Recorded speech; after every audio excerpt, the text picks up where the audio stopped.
political columnist for the LA Times showed her true colors. Journalist Virginia Heffernan repaid her neighbors' act of kindness by publicly defaming them.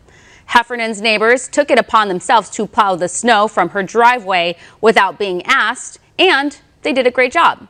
But what did Heffernan do in return? The exact opposite. She wrote a piece called, quote, "What can you do about the Trumpites next door?" In it, she compares her neighbors' good deeds to terrorism. Quote, Hezbollah, the Shiite Islamist political party in Lebanon, also gives things away for free. You see, her Trump-supporting neighbors don't exactly align with her own political views. She did, however, say she was willing to forgive her neighbors, but only if they confessed to being politically incorrect. 2021, the year of unity and healing, right? Join me now from Virginia, anchor, producer, and director at MRC-TV, Eric Scheiner. Thanks for having me, Steph. Of course. So, Eric, I almost thought like maybe this was a joke, this couldn't be real, but it sounds like it's a true story. Could you imagine? Just think of how entitled she is, by the way. This is her like second getaway home, her little COVID retreat, and she's not there, and her neighbors, her very nice Trump-supporting neighbors, had the audacity to go and plow her snow in the front yard. Do you know how hard it is to plow snow? I believe the term in her piece was her pandemic getaway. Yeah, because everyone needs their second, home or third home or their pandemic getaway. Of course, yeah, somebody does something nice. She compares them to terrorists. I can't believe you read this and you think, what a jerk. Here's somebody who does something nice for you, but you just don't like who they voted for. So therefore, you must shun your neighbors. This is, Joe Biden's America. Here's this unity. Shun your neighbors if they didn't vote the way that you did.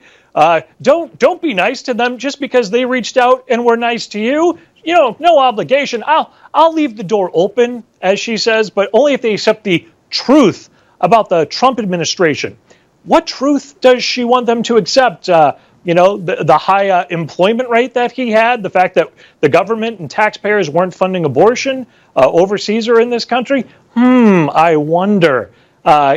It's pretty explicit what her idea of her truth is here. And it's basically shun your neighbors, don't be nice. Doesn't matter how nice they are, unless they vote the way you do. Yeah. I mean, I'm just thinking about all the Trump supporters. I know they're like nice people. These are the type of people that would plow the snow out of your yard. And then for her to go out of her way to write an article about it instead of it just being like chatter with her friends while she's like sipping champagne and eating avocado toast on a Sunday or something. She had to take it public and national. Yeah, absolutely. Now she's taking it public. Her neighbors know. I'm sure they feel really good if they actually read her column. I'm really glad we helped her out. I mean, again, it's a perfect way to act like a complete jerk. Let's just be honest. Somebody does something nice for you. The right thing to say is, hey, thanks. Not, well, I'm only going to thank you if you reconsider the position on who you voted for. Otherwise, you're just like terrorists giving me things. Yeah. Who thinks like this? Yeah, exactly. My prediction is those neighbors, once they find out about this, they're probably not going to help her with her snow.